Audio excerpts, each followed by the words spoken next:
महान और शक्तिशाली मगध सम्राट धनानंद अपन भरल दरबार में एक शिक्षक के कहे छथिन जे तू तुच्छ छै, कमजोर छै। चाणक्य उठे और कहे छथिन जे शिक्षक तुच्छ और कमजोर नहीं छै। एहन कारण शिक्षक के तोरा में निर्माण और प्रलय दुनू संग संग खेले छै। शिक्षक एक राष्ट्र के लेल, सजग राष्ट्र के लेल, समृद्ध राष्ट्र के लेल नागरिक के तैयार करे छै। दुआरे शिक्षक के कखनो तुच्छ और कमजोर नहीं बुझबाक चाही।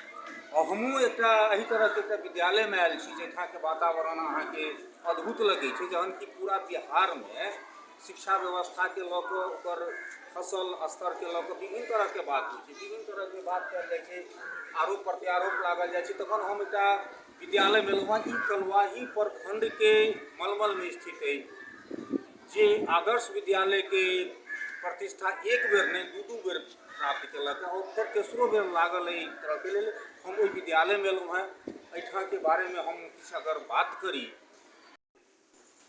बिहार के शिक्षा और विद्यालय पर अक्सर अहाँ किछु ने किछु बात हमेशा चर्चा बनैत रहैत अछि, जाहि में शिक्षा विभाग, सरकार आ शिक्षक के कार्यशैली आ गुणवत्ता पर सवाल अधिक रहैत अछि, प्रशंसा तो नहीं है। एहन समय में जखन शिक्षा व्यापार बनि गेल अछि आ शिक्षक नौकर तो गली गली कुकुर मुत्ता जकाँ निजी शिक्षण संस्थान गरीब मध्यम वर्गीय अभिभावक सब में हताशा निराशा भर रहल अछि, जे ओ अपना लाचारी के कारण अपन बच्चा के ओहि विद्यालय में नहीं पढ़ा पाबि रहल छथि जाहि विद्यालय में ओकर सहपाठी सब उम्र के लोग पढ़ि रहल छै। एहना स्थिति में जो कतौ एहन विद्यालय देखाय में आवे जकरा देखला के बाद ई सहसा विश्वासे नहीं हुए जे ई सरकारी अछि, तो ये बात अचंभित करवला स्वाभाविक है। ई विद्यालय अछि कलुआही प्रखंड के उत्क्रमित उच्च विद्यालय, +2 के दर्जा रखैत अछि, जकरा देखला से सहसा ई विश्वास करब कठिन लगैत अछि जे ई सरकारी अछि, ओहो बिहार के, जतऽ शिक्षा विभाग आ शिक्षक पर अनेको तरहक लांछन लगैत रहैत अछि।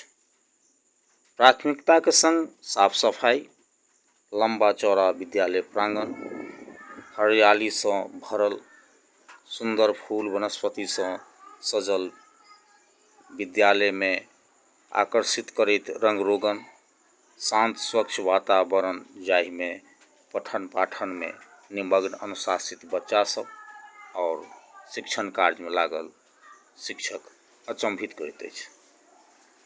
यह कारण अछि जे एहि विद्यालय के वर्ष 2012 आ 2016 में आदर्श विद्यालय के प्रतिष्ठा प्राप्त भेल, जकर श्रेय जाइत अछि एहि विद्यालय के प्रधान शिक्षक धर्मेंद्र कुमार के, जे वर्ष 2012 में प्रधानाध्यापक के पद भार ग्रहण कला के बादे एहि दिशा में लागि गेला, जिनक कुशल प्रबंधन और विद्यालय के प्रति समर्पित भावना दोसरो लेल एक उदाहरण अछि जे सरकारी विद्यालय एहनो भ सकैत अछि।